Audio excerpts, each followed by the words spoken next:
Well, good morning, good evening, good afternoon, wherever you are out in the world. This is Adam Harrison, and this is the Handcrafted Guitar Builder.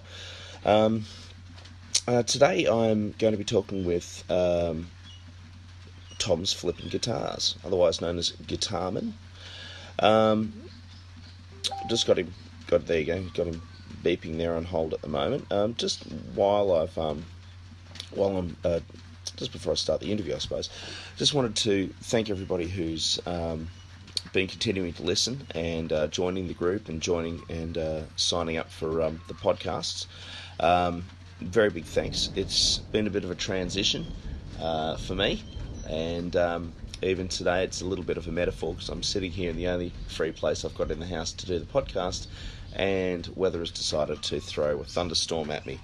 So we'll see how we go. Hopefully things will be okay. Thanks again, and I hope you enjoy the interview. All right. Well, we're back, and we are here with. Now I'm gonna have to get this right because I know you is the Guitarman, and I know you as Tom's Flippin' Guitars. But what's your actual name? My name's Tom Holden. I'm from Tiffin, Ohio, here in the U.S. There's a couple of podcasts actually that I listen to. I think based out of Ohio. I think the Guitar Knobs is out of Ohio, isn't it? Yeah, like Todd Novak and Jared Brandon. That's it. Yeah. No, I love that show. I think I found that show probably about 2 months ago or something like that, and I've just been listening to all the back episodes, and there's been some really, really good ones. I'm jumping, so this is I feel sorry for Tom because every time I speak to people and organise the podcast, I give a list of questions and then I just go off on a tangent. So if I do that, say shut up and get back on topic. You're fine, man. I do that with my teaching as well. My kids sometimes they look at me with a blank look in their face, and I realise I've gone off topic. So, right, yeah. All right. Well, apologies, but we've had some small technical difficulties here. But everything stopped recording. Let's go back. Let's go back, Tom. Tom, where can we find you, mate? Where's the best place to find you? The best place, I post all of my stuff from my Instagram, which is at Guitarman with no A's. It's at GUITRMN. And then that posts directly to my Twitter feed and my Facebook page, which is Tomzflippinguitarshop, spelled Tomz, Flippin' Guitar Shop. But all that stuff is connected, so I have little work with social media to do as possible. All right, awesome, man, awesome. And I must say a big thank you. So we're going back. We're kind of doubling up, guys. Everybody who's listening, we've kind of had a bit of a conversation. It was we're just going back. We're going to catch up a little bit. A big thank you to you too, mate, because at the end of the day, this is we initially were called the Cigar Box Guitar Builder Podcast. We've changed the name of the show to the Handcrafted Guitar Builder, and you're one of the reasons that we've done that, because I think the idea that I always wanted was to talk to builders and initially discuss building cigar box guitars, but the more I've kind of gotten back into building electric guitars, I found there's such a connection between the two different building styles that it just felt like a natural progression. So the simple fact that I can talk to somebody like yourself who is building some fantastic instruments. We can see some great connections. So, what do we want to know at the moment? I suppose what have you got on the bench at the moment? All right. So let's see. I've got about 1, 2, 3, 4, 5, 6 projects going on all at once right now. I was supposed to finish up this Telecaster today, but I filed off a little bit too much of the nut, and I've got some fret buzz, so I have to replace the nut on that, and I'm currently out of nuts. I've lost my nuts. It's a custom telly. It's got a bird's eye maple neck on it and a maple fingerboard. The guy that gave me the wood for this, he's had a farm now for several decades in his family, and his grandpa cut down a couple of ash trees, and had the horses haul them up to the barn, and his grandpa milled them by hand and stored them in his barn since like 1980. So there's about 55 board foot of ash just sitting around waiting to be used, and I needed some more wood, and knew that I was building. So basically what I'm doing is I'm building this guitar for him in exchange for the wood. So it's pretty cool. It's got a pickguard on it that is actually his grandpa's old license plate from one of the farm vehicles, and I'm using that as the pickguard on it. And Jared Brandon of Brandon Wound Pickups here in Columbus, Ohio, he custom wound the pickups for me. So that's what's currently on, and I've got about 5 or 6 more that are just hanging up waiting to be worked on. So now you've got that's cool, man. And I suggest that everyone jump onto your Instagram feed, because there's some absolutely awesome photographs that you're doing to show the progression of the build. Because I know that one of the things that attracted me to your work actually was the use of the number plates, because that's in cigar box guitar building. Using things like that is it's par for the course for cigar box guitar builders. But to see something like that being used on like a Telecaster body, that's actually really interesting. And I think the reason that I found out about you was actually, I think, because you were mentioned on the Luthierist podcast. Yeah. And which must have been a bit of a hoot. I look up to Paul big time, man, and I had a question on there, and that was like a year or two ago, and he mentioned me on there briefly because I had a question, I think, or something like that. So Paul's a great inspiration. Oh, the Luthierist podcast is the reason that I actually do this podcast. It's the very first podcast that I started listening to, and I suppose it was Sully who kind of put me onto it, because I was watching his Guitar Garage, and you remember that little promo he did? He had the headphones in, and he just said, "Oh, I'm listening to the Luthierist podcast." Yeah. And it's funny. It's a small world, isn't it? Really, It's crazy. I don't know what went on there.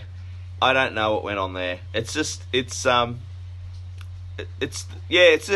bit of a shame. It's a bit of a shame, but at the same time, I think with what Paul's doing now with the podcast, there's more. I think there's more variety now at the moment, and the way he's the fact he's now branching out into acoustic guitar builders and talking to acoustic builders as well. I think that's kind of quite cool.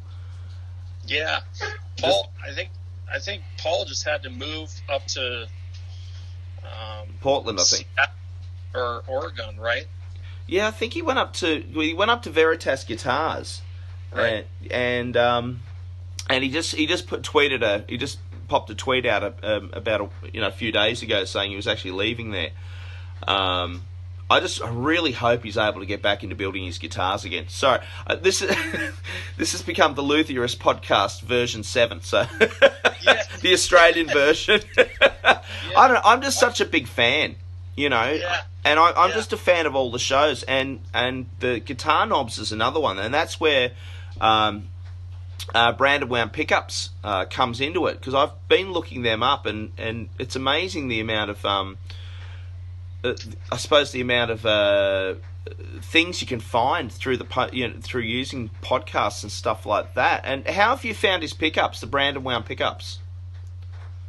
Well, I went down to a guitar show in Columbus a couple of years ago to kind of check it out, and I looked around and I said, you know what, I could probably set up a table here, and at least show off my work, if not, get some sales going or get my name out there, because I'm not really, hitting the pavement too hard trying to, push my brand or anything yet. And I went down there and was meeting people and met Jared. He's a former military man like myself, so he and I got along pretty well. And eventually I rented some tables down there, and I think I've been to 2 or 3 shows, with my own brand, so to speak. And when I was down there, I was like, hey man, we got to do something together. And it hasn't been exactly like a let's get together, chat and collaborate type thing. It's basically been, hey, I know you build pickups, so I just went to his website and bought some pickups, you know what I mean? But just, now it's just there's a connection there because I know who he is, and now I bought his product and really really like the pickups. Yeah, I'm interested in looking at some of those P90s, because I've kind of got in the back of my head an idea of doing a telly style with P90s, and yeah, that'd be kind of cool. I'm thinking maybe a P90 in the bridge or something, and something like a mini humbucker in the neck or something like that. So I've got these kind of thoughts going around, and it was cool when I saw it, because I was going through your Instagram feed and I was looking, and I saw Brown and Wound Pickup, because I know that guy. Yeah.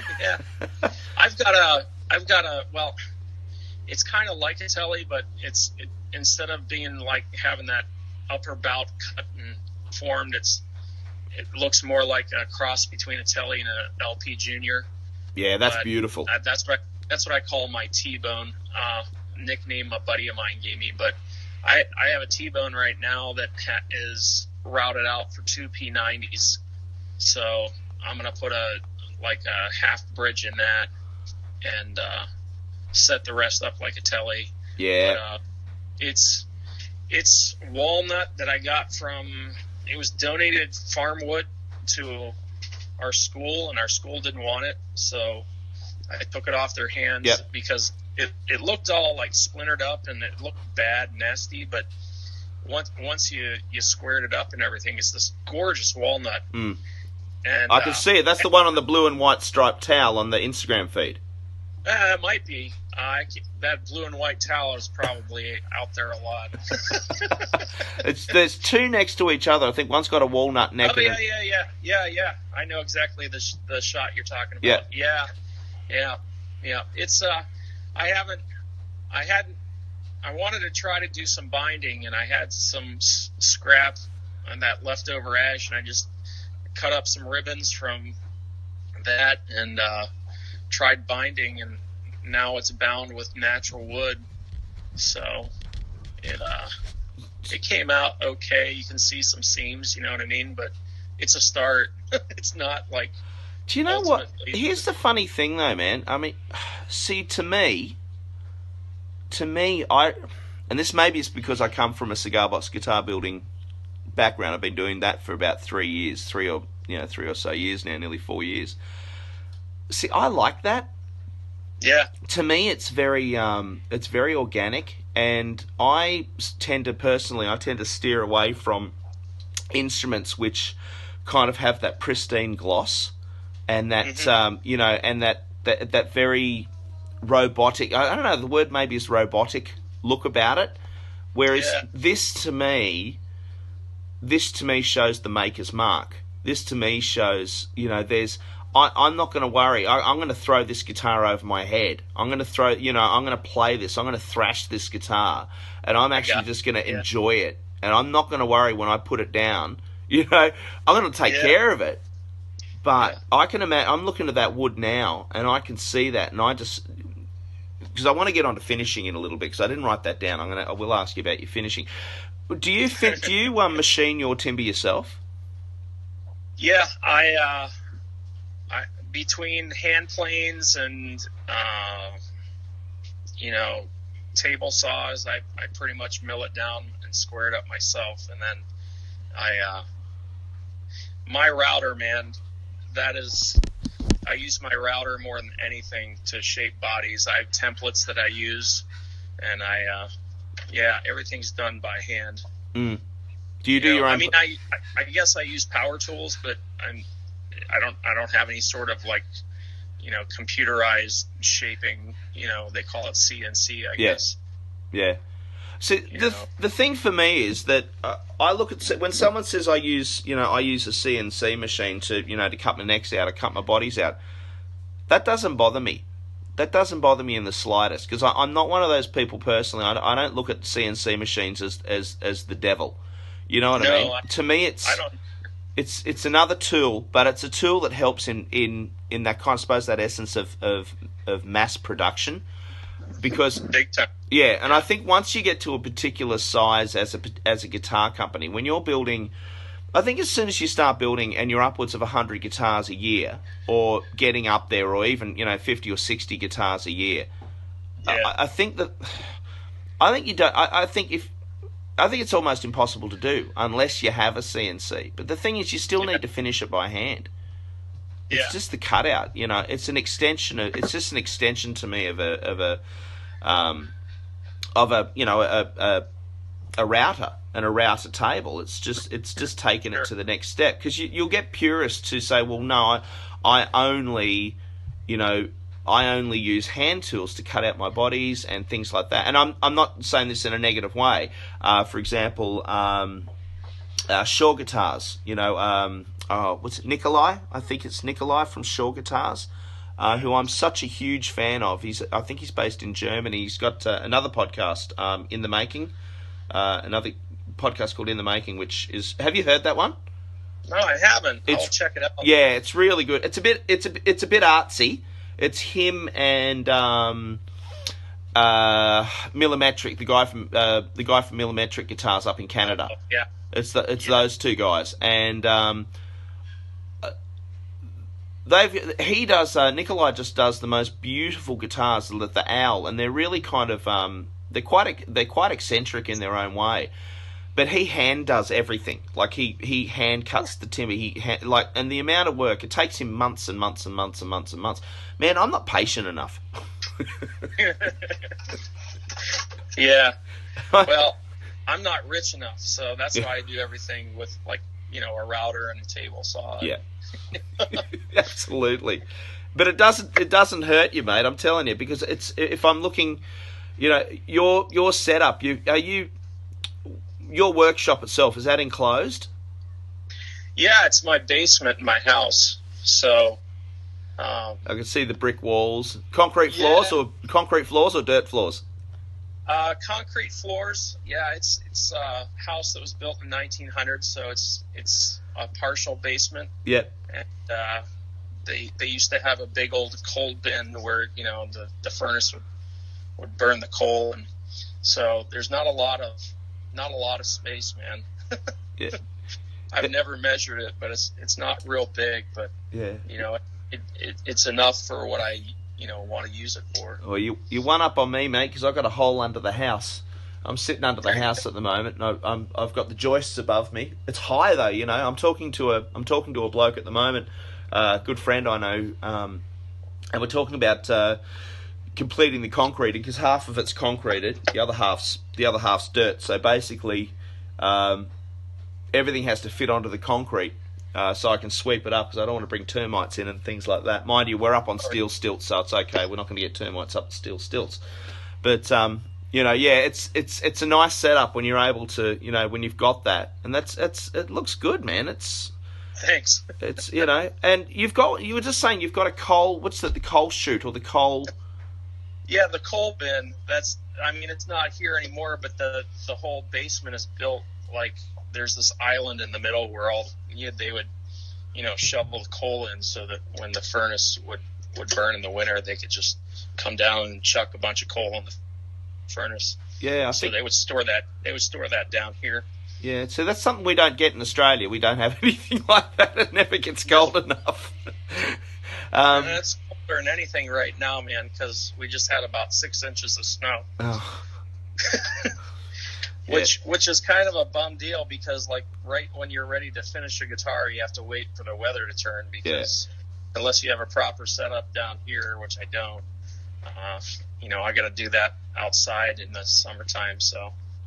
Yeah, I completely understand. I'm basically open on 3 sides to the elements. So if it's wet or if it's been raining or if it's if it's too cold or if it's too misty, everything's got to stay under the tarp. So I've got to kind of time, especially during winter. Winter's one of the worst because I've got to time it to put oils on because I can't take the oils up into the house for finishing and things like that because it just stinks the house out and. The kids are all asthmatic and stuff like that, so I can't take any of that sort of stuff up. So I often have customers who be contacting me saying, is that guitar ready yet? No, it's not ready yet, and it's because I've had to wait for the right time to oil the neck. I can give it to you raw. Yeah. Yeah. But you won't want it raw. You want a little bit of a finish. In about 2 months. That's it. It's like, I've got a turnover at the moment on between 4 and 6 weeks for like my prestige level cigar box guitar because it needs to be finished. It needs it's a cigar box body. It's a reinforced body, so it's kind of like a little mini acoustic with a little frame on the inside of the cigar box But the neck itself as well, it all needs to be sanded right, it all needs to be oiled right, it all needs, and the fretting all needs to be done properly, and all of that can only happen when you've got the right weather conditions, and it's like thank God summer's here. Thank God summer's here. I'm gonna pump these things out. I tried to finish some of the stuff using nitro. Yep. And I've got a compressor and I've got some paint guns from that do the trick, but you really have to be careful with the humidity, otherwise you have to strip it all down because it starts blushing. And there's a product out there called Blush Eraser. I think it's by Balin. I really like that. Saved me a couple times from having to start all over again. Yeah. So that's finishing is when you're at the mercy of the weather. It's kind of a trick. Yeah. I wish I could do it down here, but we have a gas furnace, so if I start spraying, flammable vapors, we might. We literally could flip the shop. I know that it's very. I was watching Crimson Guitars in the UK. Oh man! And they. Sorry, man. Yeah, Crimson is awesome. Go ahead. I've been supporting him for a long time. I've kind of been in the guild, and I never really used the guild. But what I've done now is I was paying into the guild, which I never used because it was web based. But I ended up signing up as a patron, and like with Birdwood Guitars. So if you ever see the little flip up, that's Birdwood Guitars. That's me. It's like, yes, I'm famous. No, I'm not. But anyway, as he says, I digress. One of the things that he's done recently was he had that kit guitar and he burnt the Tele kit guitar and he burnt the body. Yeah. And I just had this imagine flow of, that happening in your workshop and using the nitro, and then the next 6 months worth of guitars coming out of Tom's Flipping Guitars for all burnt bodies. Yeah. Yeah, that's just the way that production run went. Yeah. Little history, little story behind that one. Yeah. So I suppose I really want to find out how did you end up getting inspired to build your first guitar? How did you fall into this horrible trap that we can't escape from? Well, I when I was in high school, my dad had a guitar, and I was like, man, I want to learn how to play this. It was a 12-string Gibson, and it was painful to play because the action was really, really high, and 12 strings, of course. So, I ended up, my grandpa had a classical, so that was more comfortable to play, but it wasn't loud enough. And then, that kind of went by the wayside when I went to the military and so forth. But eventually when I got out, I taught myself classical technique and then majored in guitar at college. When I was getting my teaching degree, that was my major applied area of performance. And, you get a job and then you can't, play your guitars as much as you want to. And then you can't afford them as much because you don't have enough time to, spend with them. And so some guy was throwing electric guitar out in the trash, and I grabbed it and I started taking it apart and trying to figure out the different things. And I was like, man, I should buy a kit and, learn how this whole thing goes together. And so I did that, and I got about 3 kits into that hobby, and I started looking at the bodies, and I thought to myself, I could do this myself. I don't need to pay, for a kit. I can just buy a neck and then buy the electronics. I can build the bodies myself. So that's kind of how it all started. Now, last summer I decided I was going to learn how to build a neck, carve a neck, and fret the fretboard and all that stuff. So now I'm building the necks and the bodies all myself, and it's been quite a journey. They're looking great. How do you shape the neck? So I basically get a 3-inch by 3/4 inch blank, and I just have this, like, it's almost like cardboard thin MDF, which is like a template, but I trace it and then I rough cut it with a bandsaw and double side tape the template to the blank. Once I get the truss rod routed out, the truss rod cavity routed out, because you gotta get your center line route out for the truss rod, and then I use the template to shape it, and then you gotta have a fingerboard ready for it. So, but once the neck is shaped and everything, I carve it with some old files that my grandpa was throwing out, and they look a lot like Stu Mac Dragon Rasps. Yep. But they're old. I mean, really, really old. I want to say they're probably like old Sears files and rasps from like 30s and 40s maybe. But I use those, and then I recently got a a spoke shave. So I'm doing all the profiles and stuff like that by hand and carving that with rasps and spoke shaves. What kind of shape do you like on the neck?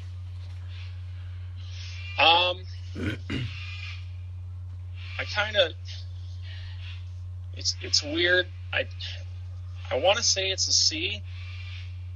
I don't actually have like one of those, what do you call those things, all the little pins on it that you... I don't either. You know what I'm talking about? Yeah, I don't think I'd know how to use it anyway. I can't see it. I think for me it's a feel thing. Yeah. Basically, I start at the 1st fret and the 12th fret, and I figure out, like, you know, I file that down to where I want it, and then it's a matter of removing all the material in between. I think, I want to say it's like a C type shape, but it might be more of a D. Yep. Yeah, I just did one. Sorry, you go. My biggest problem is the transition from, like, the square part of the neck to the curved part, like right at the nut and right at where the body joins. I'm having a hard time making that transition, but everything in between, I think, is looking pretty good. I've had a couple people play it and they like it, but I mean, I don't know. Well, I saw on your Instagram feed there's a picture of you and Cindy from Carmine Street Guitars. Yeah, there's a story there. Yeah.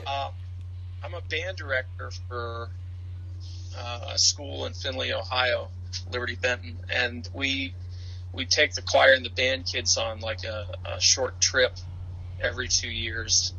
And we decided a couple of years ago that we were going to go to New York. And while I was up in New York, I started following Cindy on Instagram and Facebook and that, and I was reading about Rick Kelly's guitars, which are that's a fantastic story. He's my hero. He's one of my absolute heroes. I love that guy, and I love that show. You've been to the store. Yeah, I've been there. I hate you. Interview over. Here's the thing, like, you see all their instruments and you think, oh man, that must just be a gigantic place. It's barely a 1-car garage wide and maybe 2-car garage deep. Oh my God. It's a hole in the wall, but the front part is the store. Yeah. And then the back part is where they have, I'm sure you've seen Cindy's videos that she has on Instagram, but she's Rick Kelly's apprentice, and she's been there for like 5 or 6 years maybe. She's really, really neat. I walked up, the kids had some free time in New York, so I said, well, I'm going to walk up there and I'm going to meet Cindy, I'm going to meet Rick, and so I was messaging her on Instagram, and went up there and hung out for about, I only had 20, 30 minutes to hang out, eat lunch, and get back. But I made a point. I said, man, I got to go up there. Yeah. And Rick has this thing where he shapes the bodies. I don't know if you've seen it. This big wagon wheel type thing. Oh, the pin router. Yeah. Oh. Yeah, but it looks terrifying. Yeah. Yeah, but he just drags that around, and kind of profiles the bodies that way. But I mean, they're totally down to earth people. They're, you go up there thinking, oh my gosh, I'm meeting this deity, and it's in and of itself. And they're just people hanging out doing what they love. And she's just amazing with that pyrography that she does, with the burning. Oh, I know. Oh. Have you seen the Grateful Dead? I haven't seen that one, but I saw some of the Led Zeppelin stuff that she's been doing lately. It's just incredible. Yeah. And there's a Les Paul that she did, and in all the pyrography mess, there were roses or flowers or something. Yeah. And those are gold. I'll have to take a picture of it or something and send it to you. It's amazing. But yeah, I got to go up and meet them, and that was really, really fantastic. I didn't know what the heck I was doing up there, but man, I was just walking around and on. She took me back to the shop, and they go dumpster diving on a daily basis to get different wood and so forth. I love that. It's just so down to earth. They've seen those videos that they've done of Rick walking around and jumping into the big bins and things like that and pulling out bits of timber. Yeah. I love it. It's just so cool. Well, it's an inspiration for me, because I don't know, part of me is kind of like, I don't need to go out and chop down a tree, wait 20 years for it to dry out, just because it's a specific wood. I want to use stuff that has a story behind it. I want to use some stuff that's already been used for something else. For example, a guy came over a couple weeks ago over Thanksgiving. He's been worship arts leader at this church for 18 years, and they tore the church down to build a new one. So he came over here with one of the old pews and wants me to build a guitar out of one of the old pews so that he can play it every Sunday, Oh, so wow. That's cool. That's building a guitar that has a story behind it. That's just that's a wonderful thing. That's absolutely brilliant. So who do you think would be? I suppose we've spoken about a few of them already, but who do you think are your biggest inspirations as far as building guitars? Well, Paul Roney is the one that I started listening to his Luther's podcast when I first started, and he had the basics of how to set up a nut, how to set up action. They talked about that on there, and he had a lot of how-to stuff that they kind of touched upon. And then eventually Sully came along, and I started following his stuff. And he's got Steve and Nikki. I mean, he's got some big names buying his guitars right now, which is awesome. I mean, you saw he's on the cover of Guitar Player.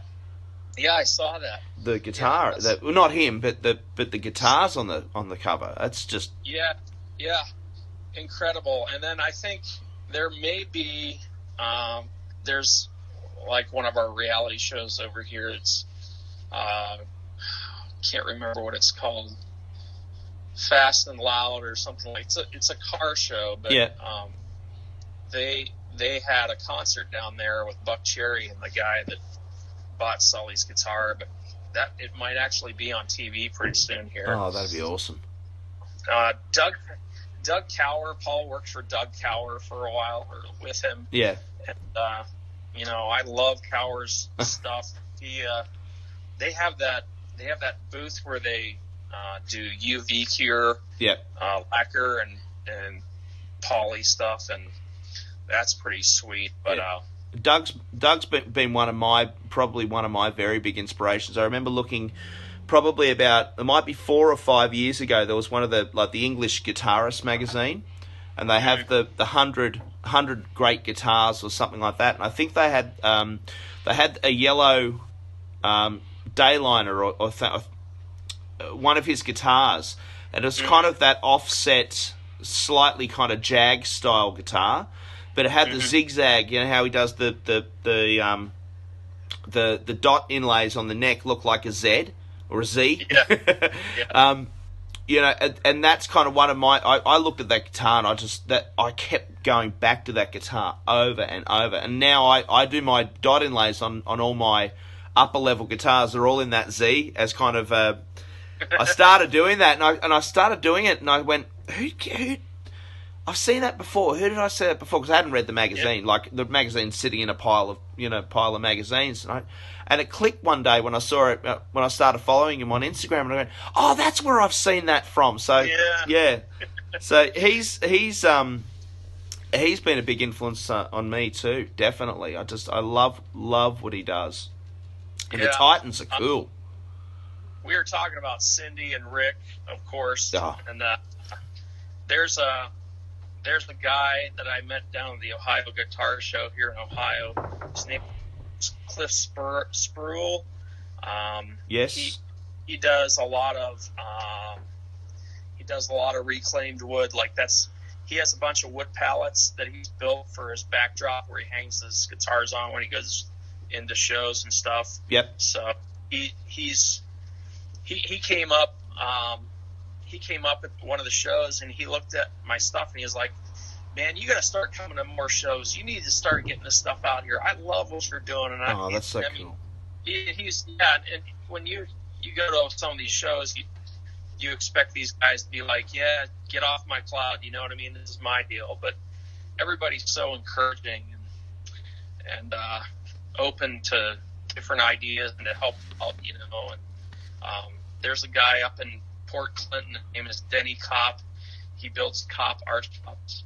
I mean, they go for like 10 to 15 grand a pop. I mean, they're just unbelievable jazz box guitars. And then Chase Gullett down in Ohio, he's down in Columbus too. Is that Chasing Vintage? Chasing Vintage, yeah. Yeah. Yeah. A lot of these guys I hear about, and I get onto from a lot of the podcasts that I've been listening to. And so he's another one that I know. I love what he's doing. Yeah, I got to meet him down at one of the shows, and he's another like huge help. And I went down to his shop and got to hang out with him, and for just a brief moment, I was kind of in between things, but he said, "Come on down, man. I'll help you with the finishing aspect," because he has one of those Stu-Mac buffing machines. Yeah. That with the big rings or whatever they are, the buffing stand. Yeah. Oh. Yeah. The thing about Chase though is oftentimes what you do before you finish is you use pore filler and grain filler to level out your surface.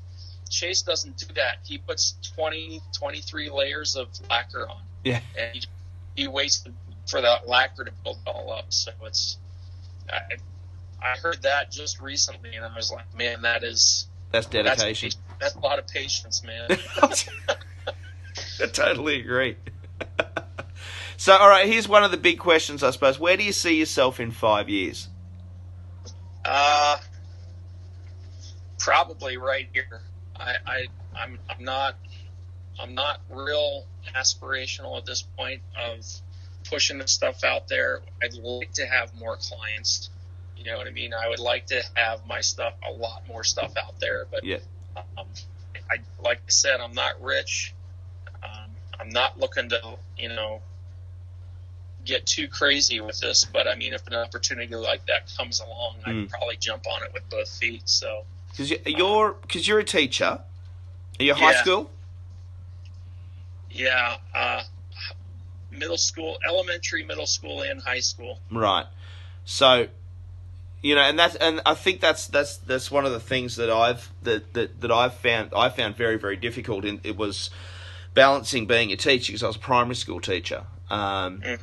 Well, I am a primary school teacher, but I've found balancing my business and teaching has just been almost impossible. So I've kind of put myself in a situation now where I've got to I've had to concentrate on one or the other, and I've taken the big step of stepping back from teaching a bit so that I can concentrate more on this myself. So I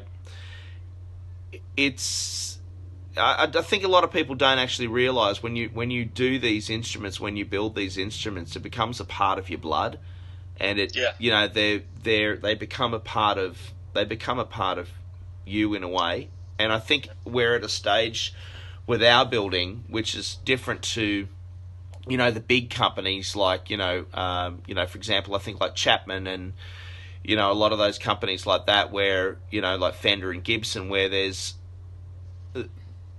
I don't know, it seems to be that you put your blood, sweat and tears into every single guitar. And when I saw that picture on Instagram that you had of the neck, where you had the break up the neck, and that beautiful piece of timber's gone, and it's gut wrenching. It's absolutely gut wrenching when something like that happens. Whereas if it's someone on an assembly line, it's that's no good. Just chuck that and we'll grab the next bit of wood. But with you, it's been found, it's been reclaimed, it's been shaped into a it's hours of work have probably gone into crafting that piece of timber to get it to where it broke. Yeah. And you feel it. Luckily, it was just like a piece for my inventory. It wasn't like a customer's piece, anything like that. But yeah, that's happened. I had a piece I was working on, and it got commissioned last January, and I delivered it in June. Yeah, and that's a pretty good turnover on an electric. Well, considering you're a full-time teacher, Yeah. Yes. It's insane. Yes, it is. Like for an electric, I just spent. I mean, I built that Noizu, the Noizu guitar, which is a prototype for the next step going forward, and one of the things I wanted to do was I'm using 30 mil in industrial ply for the bodies, because that's what Tisco and Kawai and all those Japanese companies in the 60s. Most of those companies use that material, and it's incredibly resonant. It's like but you'll have a timber snob look at that and say, huh? Why are you building it out of that? Well, firstly, it's mahogany. Yeah, and it's one of those funny things where although the material itself is relatively inexpensive, it's actually intensely strong. It's incredibly strong material. It's also really really resonant kind of material. But that's what they're going for, isn't it? Well, and that's it. However, the timber that I used on the neck was all Tassie Blackwood, and it's a real Tasmanian Blackwood. It's just such a beautiful timber, and I find the juxtaposition, that clash of the purely industrial and pragmatic kind of material like ply, and then mixing it in with an absolutely gorgeous timber like Blackwood. I find it hilarious.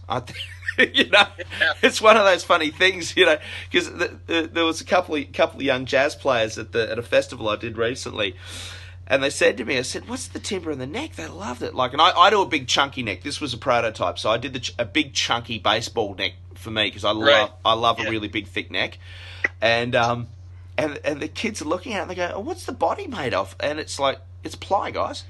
What? And they were bringing, every time I plug a guitar in, I've always got crunch or distortion, or I'm either playing some blues or I'm playing getting some metal tones out of it or something like that. I always go that slightly heavier end, Whereas these kids, they went up to the amp, they just toggled and they moved and they were played around with the volume on the guitar and the tone on the guitar, and they got the most beautiful jazz tones out of this beautiful little pickup. If you want to try a really funky pickup, there's a company that I use. It's a guy named Wade Kostenbader. I'm trying to chat to Wade. He's a bit shy. He doesn't want to chat on the podcast. I'm trying to get him to come onto the podcast. So big shout out to Wade Kostenbader. He has a company called Victory Pickups, and they're a gold foil reproduction. And there you go. Yeah, and he stamps everything himself. He hand winds everything himself. And they're but to get the tone, I always have that hard rock and bluesy kind of tone, a little bit of that, that Malcolm Young kind of sound, that AC/DC sound I can get out of it. You can do that type of tone.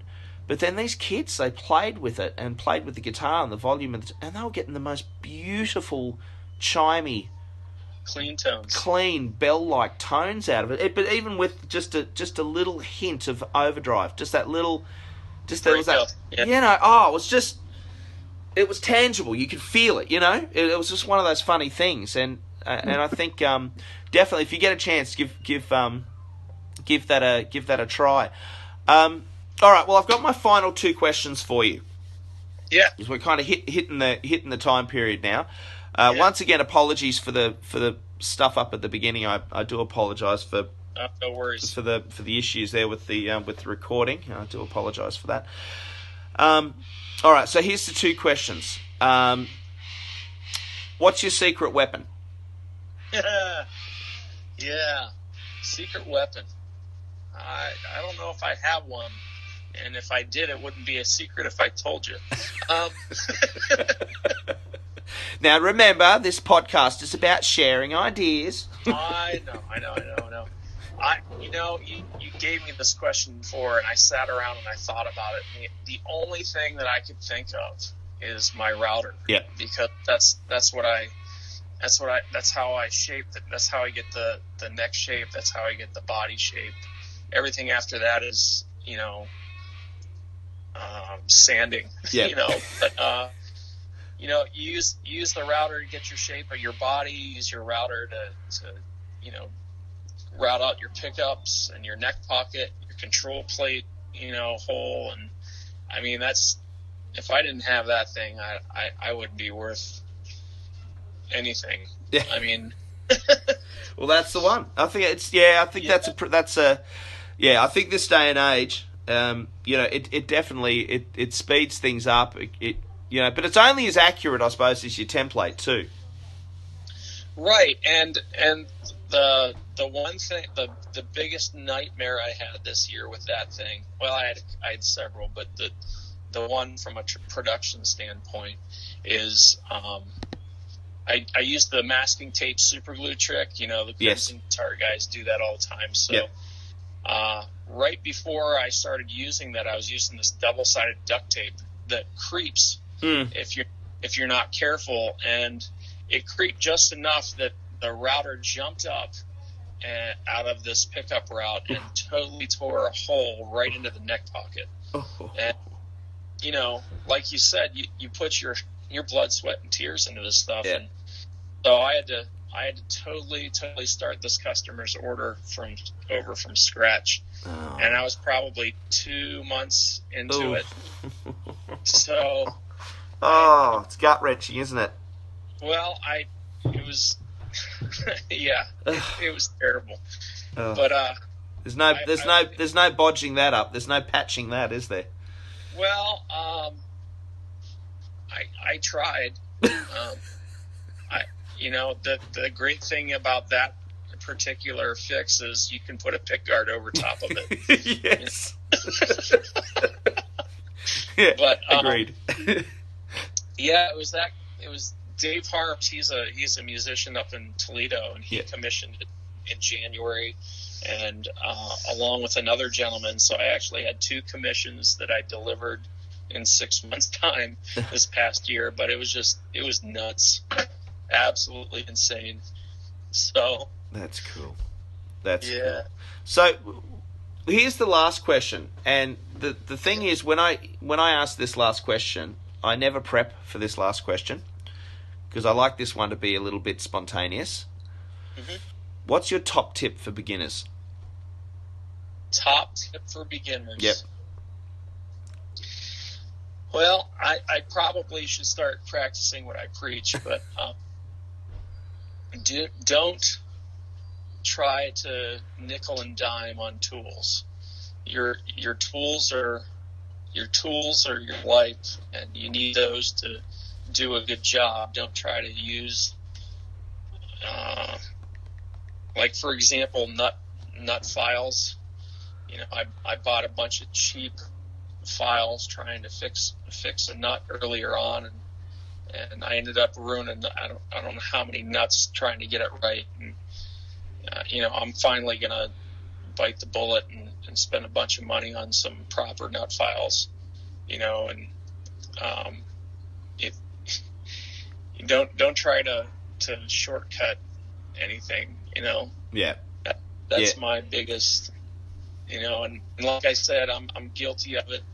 We all try to do something quick and easy, and sometimes it works. Sometimes, I think I don't know, man. I think to me it's prioritizing, and sometimes it's prioritizing. At the moment I'm in a similar situation to you because I at the moment I have I've got that 3 set of fret files. The 3 different coloured handles, and they've got the 2 different sizes on both sides. And they work and they're okay, but I know that there's better ones out there. But the better ones I think cost better, like the better part of upwards of $150. I think something like that to land it in Australia with postage and everything from Stu Mac, and it's just it is a bit crazy, the prices and things like that. And I'm looking at $150 at the moment. I'm thinking, well, like really with $150 I could get myself like a I'm looking at the moment at getting a what are those jigs? The jigsaw. Oh, what's it called? Like a bandsaw? No, it's got the fine blade that goes up and down, up and down. You can do really fine, intricate, like cutting. Oh, yeah, scroll saw. Yes, I think that's it. Yeah, and so I'm currently looking at getting one of those. But I know, I think you only ever have a certain amount of money. When you're in this situation, you're not a millionaire, so you've got to pick and choose which tools. And sometimes it's a question of what you need and what you want, and sometimes what you want wins out over what you actually really need. So I think nut files are those things that you need but don't always want, because you want the exciting tools sometimes. Yeah. I ended up scoring the Stumac miter saw with the Japanese saw, and you get the template for the fingerboard. And that thing is awesome. Yeah. But I sit there and I price out fingerboards and I price out lumber for a neck, and I'm like, man, for $16 I can get a fingerboard pre-slotted and pre-cut, and all I have to do is glue it on my neck. Yeah. And to get a fingerboard blank that's not cut, that's not pre-shaped, it's $13. So for an extra $3, I could have saved like $250 with this Japanese fret saw microbox deal. You know what I mean? Well, see, I'm completely self-taught, apart from using the internet and watching what people do and applying that to the way I do things. And one of the things that being a cigar box guitar builder predominantly, like I built a few electric guitars before I got into cigar box guitars, but I just fell in love with cigar box guitars. But one of the things that cigar box guitar builders use, and one of the biggest and the most important tools we actually have, is the T-square. Because the majority of cigar box guitar necks, even up to a 4-string neck, is straight. There's no taper. There's no 42-inch nut up to a 52, or anything like that. There's nothing. It's usually they're 100% straight. So using your fret saw along the T-square to get that 90 degree from the side of the neck, that's something that we all tend to do. And I've applied that using an adjustable. Here, I'm in the workshop at the moment. I got one of these Trojan, these adjustable set squares, where what I do is I run the block up the neck, and then find the angle of the nut, lock that into position, and then I actually saw along that, and it works perfectly. And that's just coming from. That's just a little trick coming from building cigar box guitars. So I approach electric guitar building in a very similar way. I think my methods have kind of blended personally. So, it's... I know what you're saying. Mate, I've had a ball. It's been so good talking to you. This is great, man.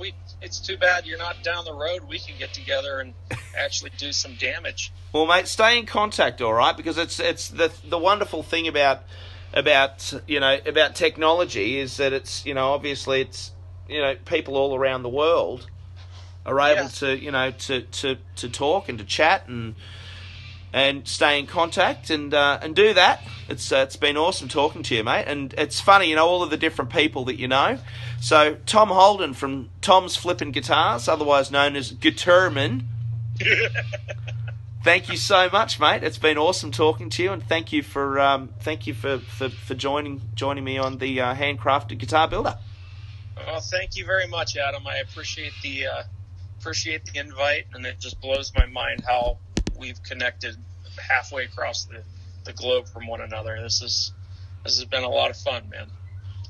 Happy days, man. All right, I'll do the sign off, and I'll keep you on the line, mate. I'll just do the sign off. All right. Once again, thank you to Tom Holden from Tom's Flipping Guitars for joining me and us on the Handcrafted Guitar Builder. I keep going to say Cigar Box Guitar Builder podcast, but it's not. It's so if anyone's been confused by the changeover, please, I do apologise, but I think this, by talking to Tom today, this has really solidified in my mind that this was the right move. If anyone out there knows any cool builders that they really love, that deserve recognition, that aren't flying up there in the echelons of Fenders and the Gibsons, but definitely need a call out, like Tom, get in contact with me and let me know who they are, because I'm always interested in finding new builders, finding builders like yourselves out there who are handcrafting their own guitars. Get in contact. You can contact me at a few places. You can contact me, obviously, at Adam Harrison on Instagram. Try that again. On Facebook, Adam K. Harrison on Facebook. You can also find me at Birdwood Guitars, and you can also find me at Retro Electric Guitars. Just type any ones of those in and you'll find me somewhere. Otherwise, join the group, the Handcrafted Guitar Builder group on Facebook, and leave questions there, leave messages there, leave me tips there for people you want me to talk to. Have a great day, have a great evening, wherever you are, whenever you are. Catch you later. Bye.